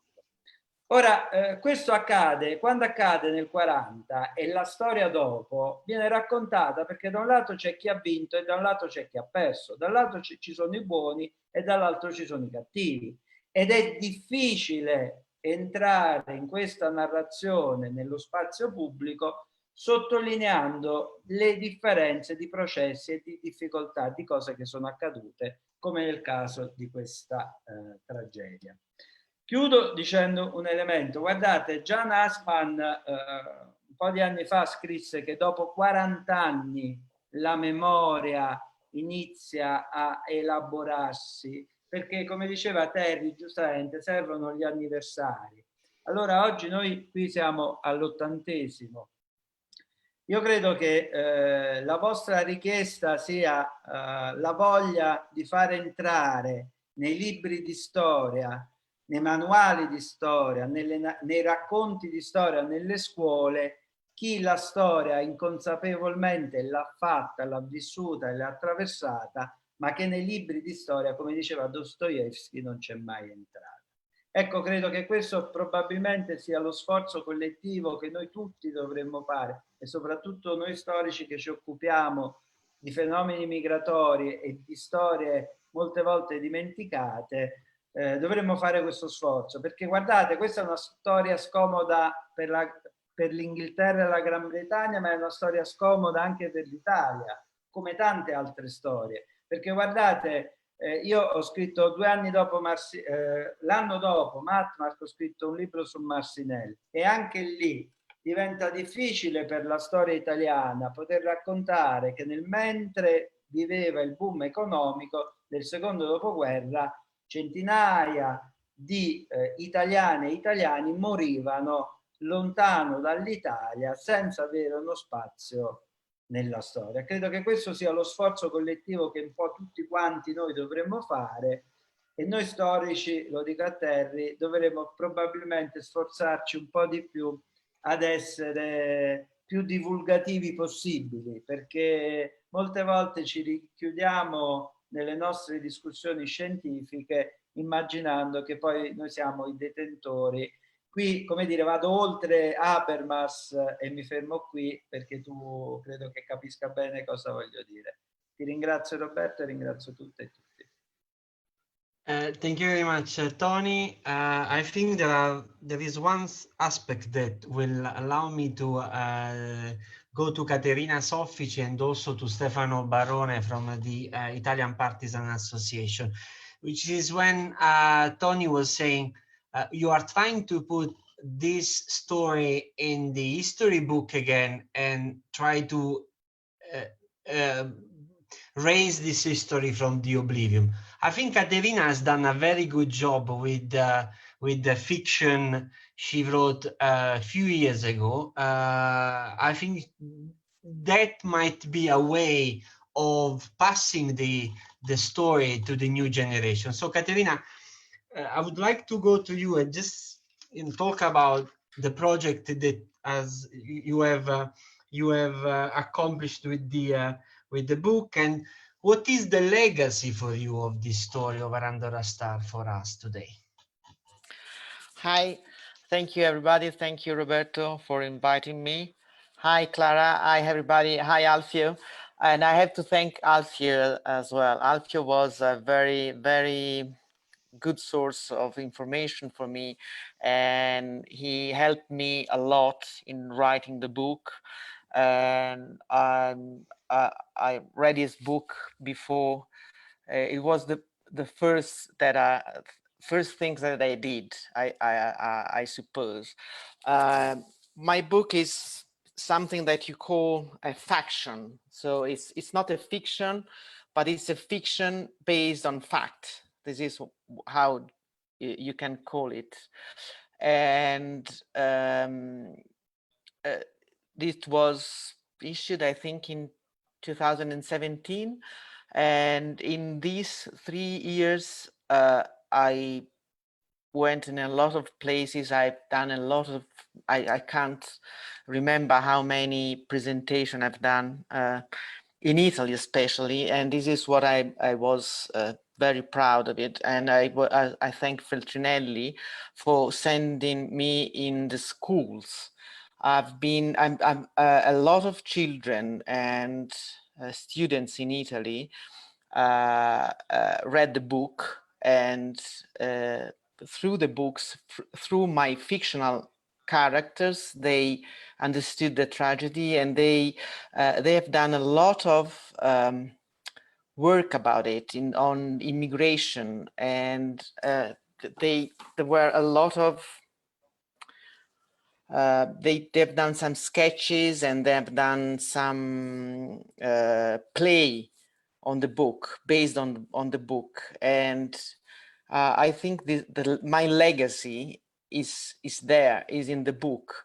And I think all these young people that knew about the tragedy through my character, even if they are fictional, maybe because they are fictional, they are more through more, how can you say, passionate about what was about the sinking of the Arandora. And this is what I've done. I hope that I was on the other line. My mom called me that tonight in the TG1 in Italy, they were talking about the Arandora right now. So this is something that all we here tonight, we have to be proud of it, because it's the effort, the communal effort, just to bring to the memory back for these poor people and for the situation now, because I think there's some connection. The feeling is not the same now. We are not in a war now. It's completely different, but the mood and the feeling in the Italian community now is something that is very it's very narrow to what happened in that days. And I think the book was right in the in the days of the early days of Brexit, and this is something that has touched the soul of Italian community, because it's something that we were living in London. We thought we were accepted. We were good characters for them, and in a day, in a night, everything has changed, and it's something about prejudice again. It's something about what we are feeling, and you can't compare the things, of course, but I think that the feeling of Italian people now in London, it's different and has changed since Brexit.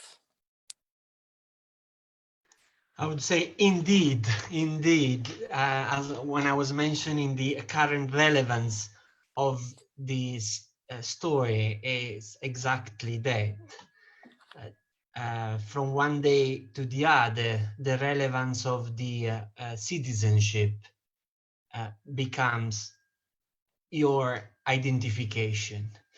And so the last, before the conclusion, before the questions and opening the floor to the audience, I would like Stefano to introduce the Association of Italian Partisan in London, and also to give some few words on Arandora Star. Hi, good evening. I hope everybody can hear me nicely. It's a new setup for me, so I hope everything gonna work well.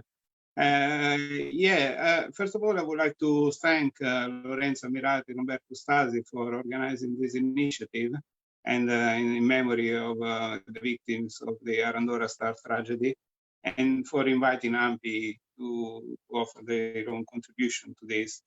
I think it's been really great, important to hear all the extraordinary stories surrounding this tragedy, and the memories of the people involved, and the documentary material from Alfio. I think is something really important that really needs to be remembered. As AMPI ourselves, we somehow wanted to be here as a testimony ourselves of the importance of historical memory, because AMPI is somehow centered around this and defending the historical memory of the Italian resistance, the partisans, and defending the real history from some attempts sometimes to rewrite history, or some political ideological agenda of some groups who have interest in rewriting history. And so defending history is, we believe, is very, very, very important. I would like to introduce quickly AMPI to the audience. AMPI was born on the 6th of June 1944, while the war was still raging, and it was born from the Italian National Liberation Committee, and in 1945 became the official association of the Italian partisans fighting against the fascists and the occupying Nazi. And in 1958, AMPI was received the recognition from the Ministry of Defense, and the partisan had the recognition as actual war veterans, combatants in the fight. Over the following decades, the memory of World War II and the fight against the Nazi and fascists was mostly in the living memory of those who were there, the partisans themselves. But as that generation disappeared in the last few years, AMPI opened to the newer generation, and open to people who had some family members who fought in the resistance, or younger generation who were just identified themselves in the values of the resistance and the anti-fascist values. And in 2010, an association like us, AMPI in London, will be born. So for us, our mission is the maintenance and defending the historical memory. So, and this is the reason we can only appreciate and praise an initiative like this, remembering what happened with the Arandora Star, and something worth to be known by a wider audience and as many institutions as possible. Unfortunately, we could notice that over the years there is little knowledge about this tragedy in Italy as in the UK as well, and in the older generation and the newer generation as well. Many of us, as you, Roberto, mentioned, as I can mention for myself, as many people, we could only know about this tragedy only getting in touch with some researcher like Alfio or some restricted circle of people, but it's not something in the history book as it would serve. So for us, is very important some initiative like this, as well as initiative like we had at the Holborn Library or the projection on Alfio documentary and the representation at the Italian Cultural Institute about this topic. It is a fundamental. It's very important to remember those deaths, those people, and ensure that the memory is not lost, because we need the collective consciousness to survive, to keep alive, and the collective consciousness of our community and the consciousness about the causes of this tragedy. For around 446 Italians lost their life with the sinking of the Arandora Star, and they were victims of the horrible choice of the fascist regime to join the war with the Nazi Germany, and these added to the victims over the following 5 years, another 440,000 victims, civilians, soldiers, and community who were persecuted during Nazi raids and or fighting at the front or in little village under the bombs. And plus, we need to add also the victims that ended up in concentration camps and extermination camps. All these are the result of the horror of fascism and Nazi ideology. And the tragedy of the Arandora Star also is a result of what happened and of those horrors.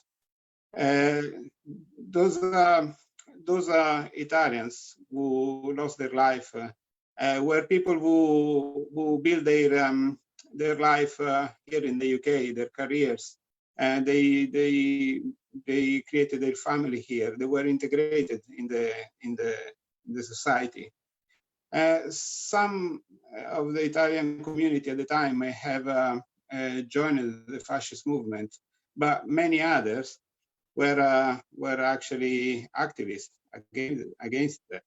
And one of them is Deci Anzani, which has been deservedly mentioned today. And he died in that tragedy as well. Everybody on that boat, and even the innocent people, even the anti-fascists, were just victims of those nationalist, imperialist war that their original country decided to join. And those people found themselves transformed overnight from friends to enemies, from a part of the community to aliens. So we need to remember those fellow Italians, and we share the pain that their loved ones had to suffer, And we want to learn from this that we must never repeat those mistakes of the past. And we never should give any space anymore to any aggressive and excluding nationalism. And it's a very important lesson for us still today. So it's a very poignant message and relevant still today. As Italians in the United Kingdom, but also on a global scale, we see the resurgence of forms of nationalism and ideologies trying to find an enemy in the foreigner, on someone who's different from you, from a different nation or with a different skin color.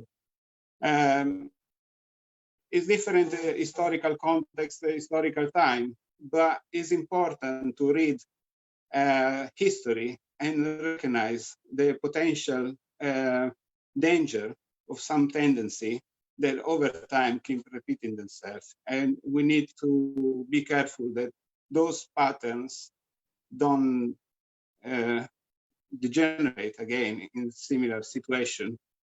The past that might look far, but it's not that far. And maybe one of the reasons it's still difficult to talk about those things for some institutions is because maybe that past is not so far, is more present than we think.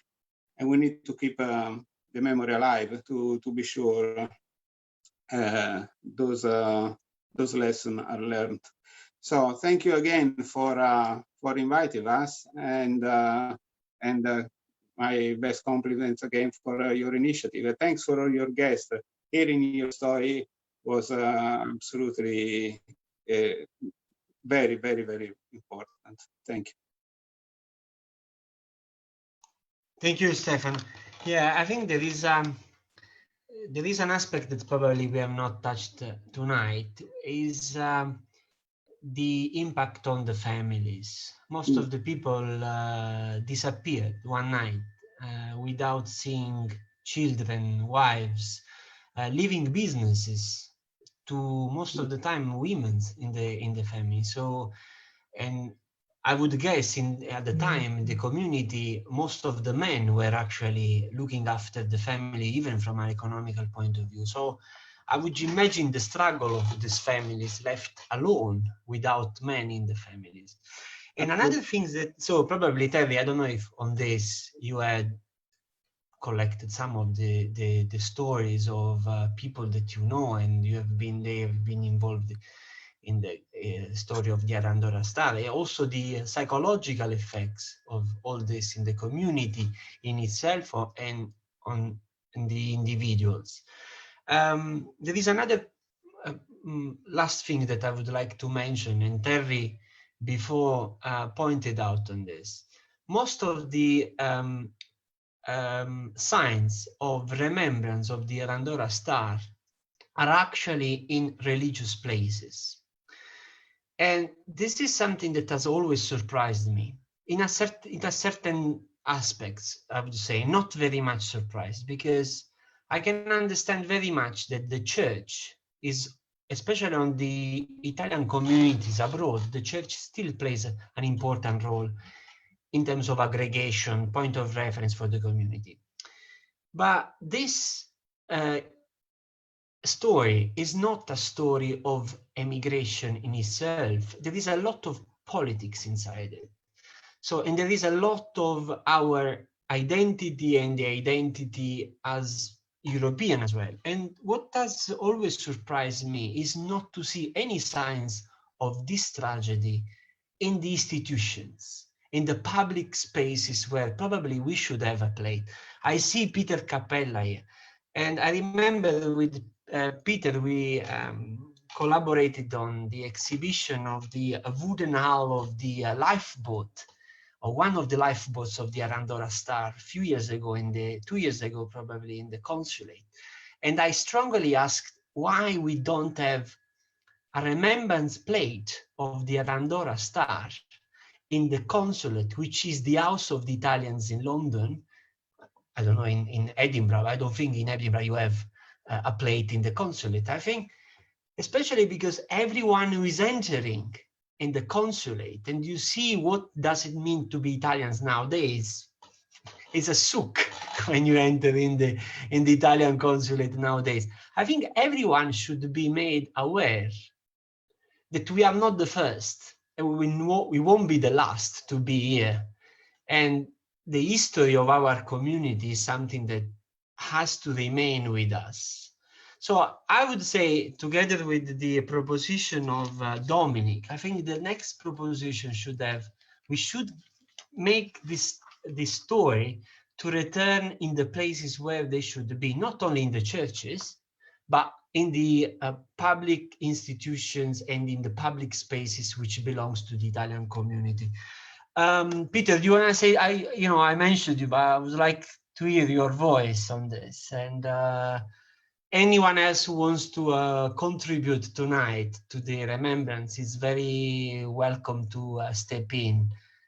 Just unmute your microphone and you can talk. Thank you very much.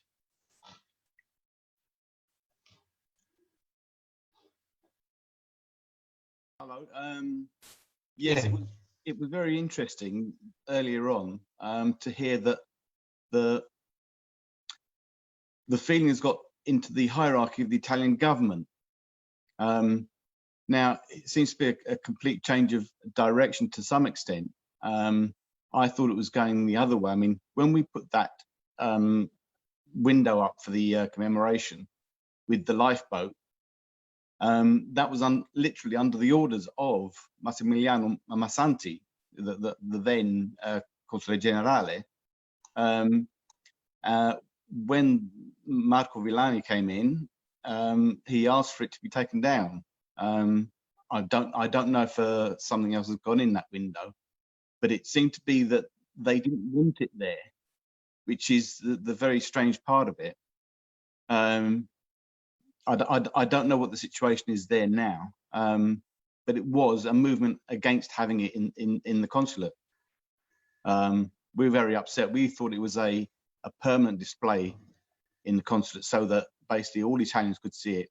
We did want to diversify, moving away from in the church, though that's the centre of the Italian community as we saw it. That they're the people that really needed to be there. That's why we have 241, 242 names on that plaque. If we had the whole of all the Italians that went down, we wouldn't have the space to put the names up, or they'd be too small to read. There's a balance. We didn't have any options where the church was concerned when we put the plaque up in was it 2012. There was the original idea of having it on the outside of the church, so it was visible from everywhere, and then we would have and that would have been in the rustications of the side wall, and then we would have moved the bas relief, the black sculpture, which is above the World War I memorial. We would have moved that to the side wall and had more of a unified commemoration, but that wasn't allowed. We weren't allowed to do that. There were strict planning laws that we had to go through. So it went inside, and so yes, so limited to the amount of people who could see it, but it was there for the people that were going to want to see it. Get my idea. Anyone else? Yeah. May I speak? My name is Giacidio Di Cecca. Yeah. I'm from Scotland, as you can probably hear. I had 3 family members on the Arandora Star. 2 were lost. My grandfather, my nonno, and his nephew. I'd like to make 3 points. The first, probably in support of what Terry has said, is that the tradition, certainly in Scotland, and also of people I've spoken to in Wales, is that the fascisti clubs were tended to be social places and not political places. And I don't want to suggest that politics were not an important part of those who established them or who ran them. But for the vast majority of members, the tradition of the families here in Scotland was very much, and I think in Wales as well, was very much that these were social places and not political places. That's the first point. So the indoctrination of the community didn't permeate beneath very few people. And in fact, even today, most families can identify by name those who were the fascists within the clubs two generations ago. That's the first point. And I'd be interested if Terry agrees with that. The second point is the political one. There has been a reluctance on behalf of the Italian state to acknowledge what's been going on. And I think that's the reason that the church has been a focal point, because the church was prepared to accept the role of recording the loss of life and also a place of mourning. Interestingly, if it hadn't been for the coronavirus lockdown in Italy this year, there would probably have been, in fact, there would have been a conference in the Senate, which had been promoted from last year and was well underway, promoted by Giuseppe Conti from Bardi, by Lucio Macciocce and Franco Ianni and Simone Ionta from Val di Comino, and the Onorevole Claudio Mancini, who was promoting it within the Italian Parliament, within the Senate, in fact, because his uncle was actually a survivor of the ship. That would have been a first, I think, public acknowledgement, and I think it's resulted in because of the virus lockdown, it would have resulted in the sort of publication that we saw this morning, of an acknowledgement of this loss, and that the will to try and avoid the repetition of tragedies like this in war. The third point I'd like to make is, and you'll excuse me, I'm not trying to raise a hair, I'm not trying to raise a point which is not there, but I'd be very interested, Peter, in your opinion, and also Terry, in your opinion. There has raised its head from time to time, firstly in the 60s, but then, and in fact, even in chatter before then, but again, quite recently, the suggestion that the Arandora Star was carrying a significant amount of treasury gold to America, and that was the reason it was selected and identified by the German U-boat. I don't know if anyone has any suggestions or information as to how we might disprove that or prove it, but it very well might be one of the reasons that the National Archives are sealed in some respects. I have read cabinet papers from before the 10th of June, in fact, really from the beginning of the war, all the way through until after the Snell report. And there was a very real panic in the British government at the time. It was the time of Dunkirk. It was a time of substantial loss of shipping. And there was only one way to deal with things, and that was to try and remove the problem, whatever the problem was, as easily as possible. But none of that explains, not sabotage, not fascism, not panic.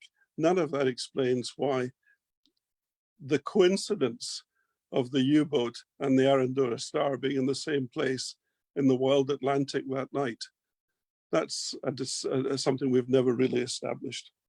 However, thank you for listening to me.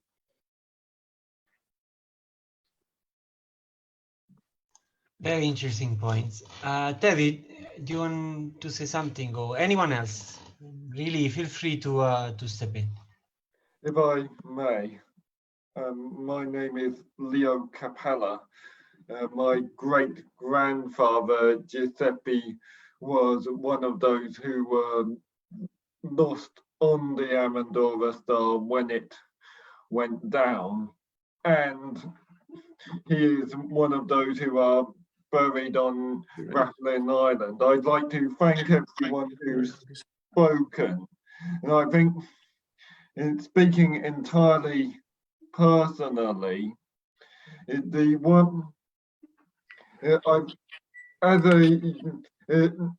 a younger, as a great grandson, as a person who has not older relatives to more about the story, I have learned history and learned facts around.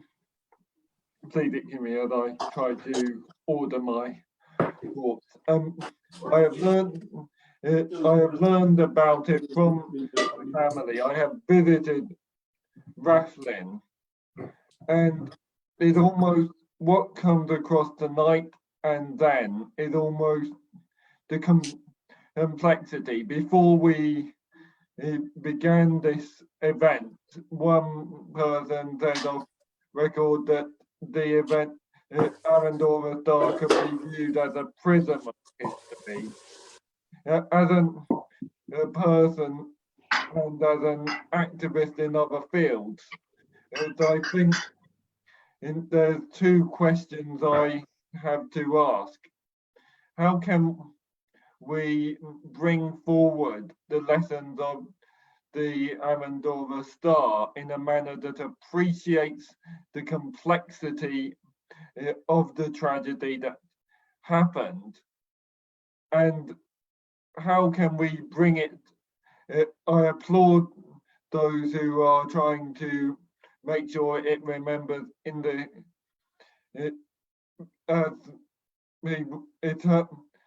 descendants of Italians in the as something that we all remember. How can we bring it from a specific thing to one that is much more in the wider history, given its influence in the age of zeal that we live in? Thank you.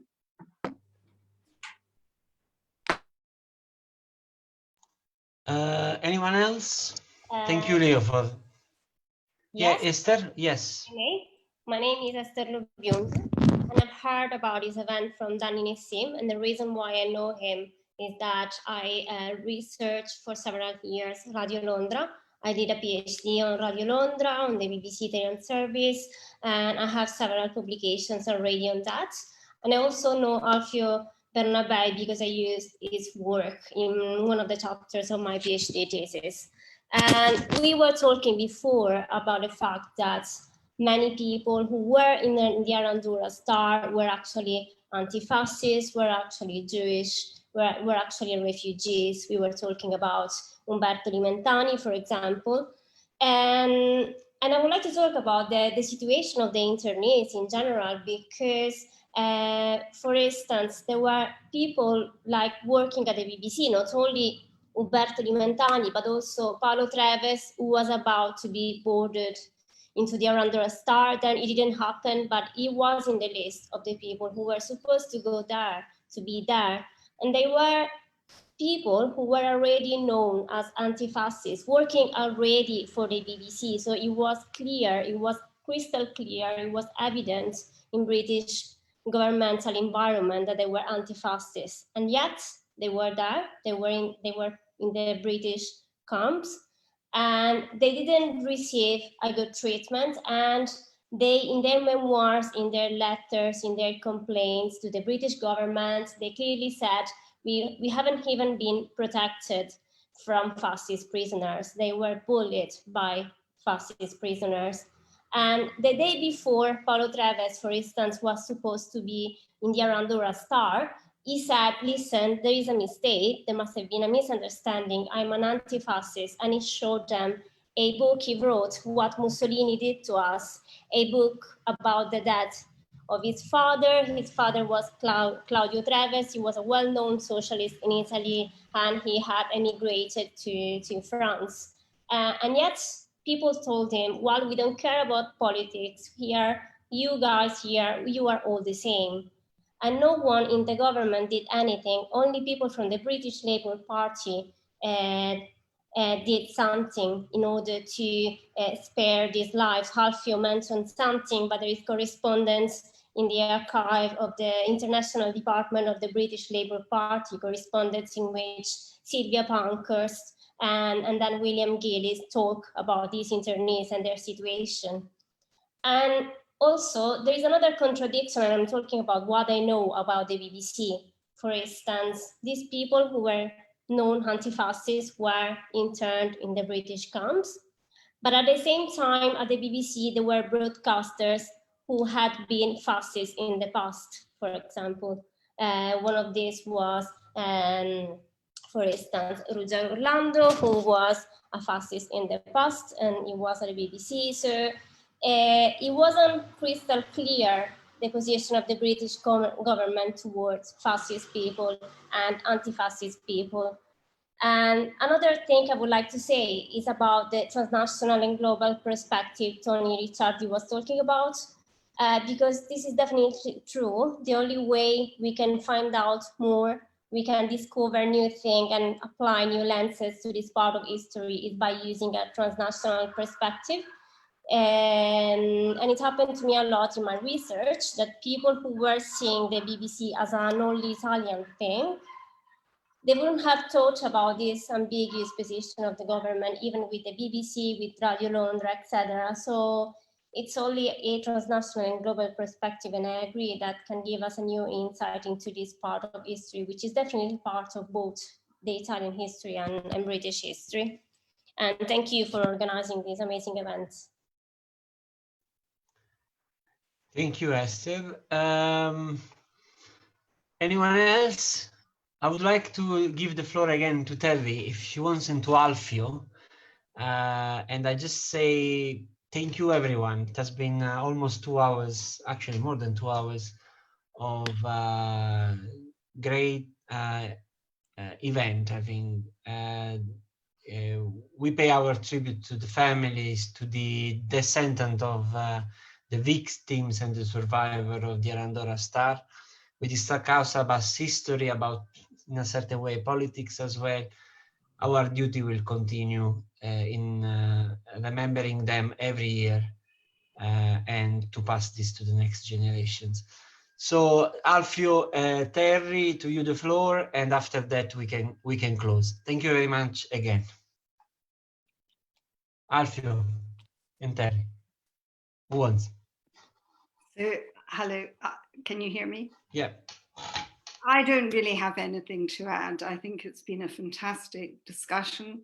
I think through all the contributions, the complexity of the Arandora Star as a historical event has been highlighted. And I don't think any one person or any one group of people can alone unravel the story and its implications. I think it's really important, events like this evening, that we all keep working together and each and every one of us make our own contribution, both to the growth of the mnemonic memory and remembrance, but also to the history, and as recently the contributors have been saying, to looking at it transnationally and globally and to see what the implications are. Definitely a fascinating topic, albeit a very sad one. Thank you all very much.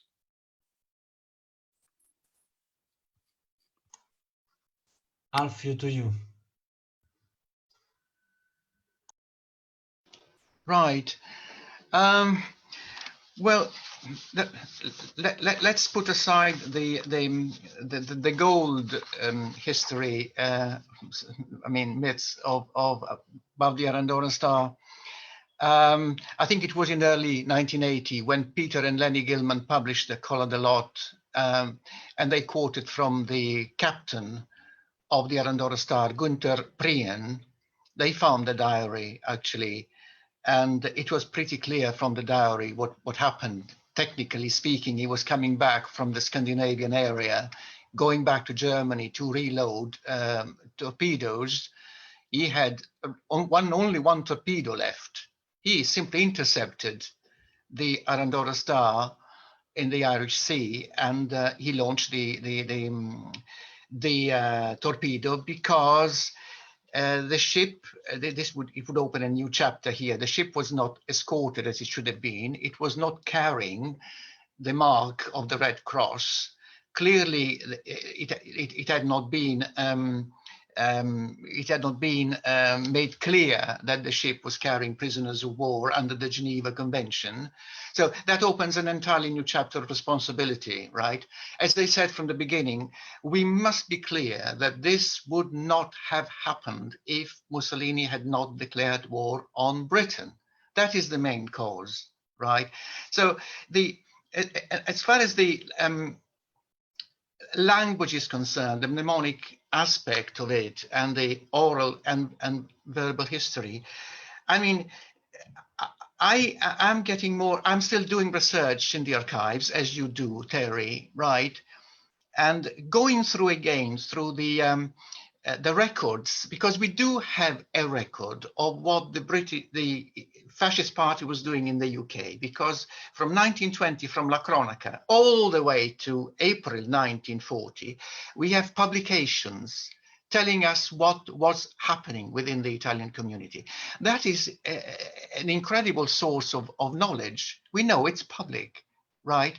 So from the beginning, we do know that the plan was to indoctrinate the colony, to annex the colony, and to use it as a platform for the propagation of fascism abroad, to universalize, the same word used by the church, fascism internationally. I want to go back clearly. I want to tell you, because I refer to the ex-militaries who started it, right? And they said, la nostra qualità di ex militari ci dà il diritto di intervenire direttamente in tutte le questioni che interessano gli italiani della colonia. That was 1919, right? Then Cipico says, we do have a plan about the Italian colony, right? And he goes and see Mussolini, and they talk about the plan. It's Antonio Cipico and Camillo Pelizzi, right? And then we have the first assembly of the Partito Fascista Italiano in London in January 1922, 10 months before the March on Rome, right?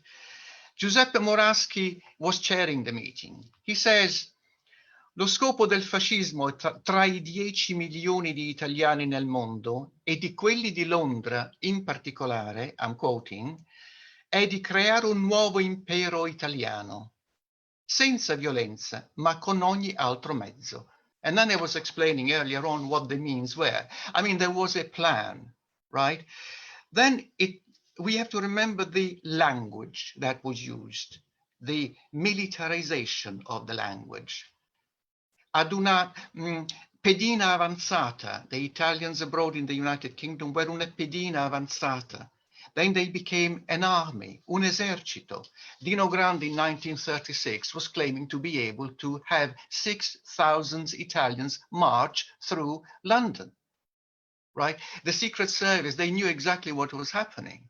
So this colonization of the mind is very important to investigate, because as someone was saying earlier on, Cesidio, I think, that these Italians were simply going to social clubs and listen, but they were performing a ritual within the fascist ideology, and they were becoming indoctrinated to the extent that then you get, like in my documentary, I have a liceale, 18 years old, right, nationalized and totally imbued with fascism, to the point it says, look, let's be straight, you know, all the streets in London, all the roads in London were made by the Romans, right?